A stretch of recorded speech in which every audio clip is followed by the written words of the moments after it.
বাংলা বললেই বাংলাদেশি, এটাই ছিল অপরাধ। তুলে নিয়ে গিয়ে অকথ্য অত্যাচারের অভিযোগ মহারাষ্ট্র পুলিশের বিরুদ্ধে। খেতে পর্যন্ত দেওয়া হয়নি তাকে। পরবর্তীতে ছাড়া পেয়ে হাবড়ায় আনোয়ার বেরিয়ায় ফিরে এসে অসুস্থ হয়ে পড়েন গোলাম মণ্ডল। ভর্তি করা হয় হাসপাতালে। সুস্থ হয়ে বাড়ি ফিরেও ফের অসুস্থ।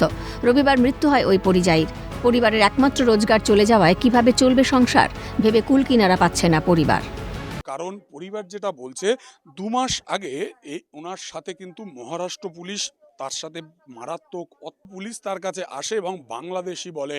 তারপরে তার কাছে ডকুমেন্টস দেখতে চায় এবং তাকে কিন্তু ধরে নিয়ে যায় মহারাষ্ট্র পুলিশ থানাতে, এবং থানাতে নিয়ে গিয়ে লাগাতার তার উপরে কিন্তু অত্যাচার করেছিল, তাকে মারধর করেছিল, এমনটাই অভিযোগ পরিবারের। এবং কিছু খেতে দিত না। পরবর্তীতে যখন ছাড়া হয় তাকে নিয়ে তার পরিবারের লোকজন এই হাবড়ার বাড়িতে চলে আসে। আসার পরে সে শারীরিকভাবে অসুস্থ হয়ে পড়ে। নাটক করে 4 দিন ধরে খাওয়ানা, বাবার খাওয়ানা, খালি বললো যে অল্প পানি আর সিঙ্গারা, একটা করে সিঙ্গারা নয়তো পাও, একটা করে পাও দেবে আর সিঙ্গারা খাওয়া আর ঠান্ডা জল। মারধর করেছিল, আটক করে 4 দিন ধরে রাখা। ফির বাড়ি আসলো যেদিন ছুটি দিল, 14 তারিখের মাথায় ছুটি দিল।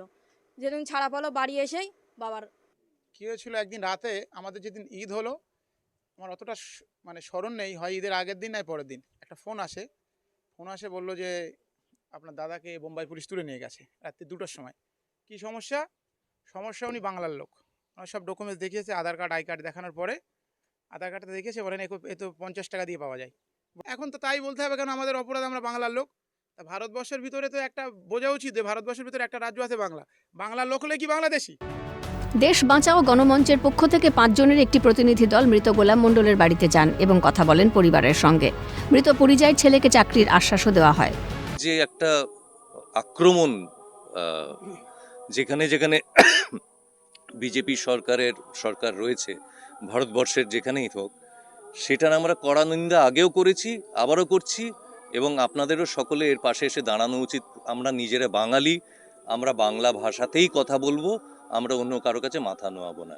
এটা বোধহয় বলা উচিত, আমাদের সময় এসে গেছে।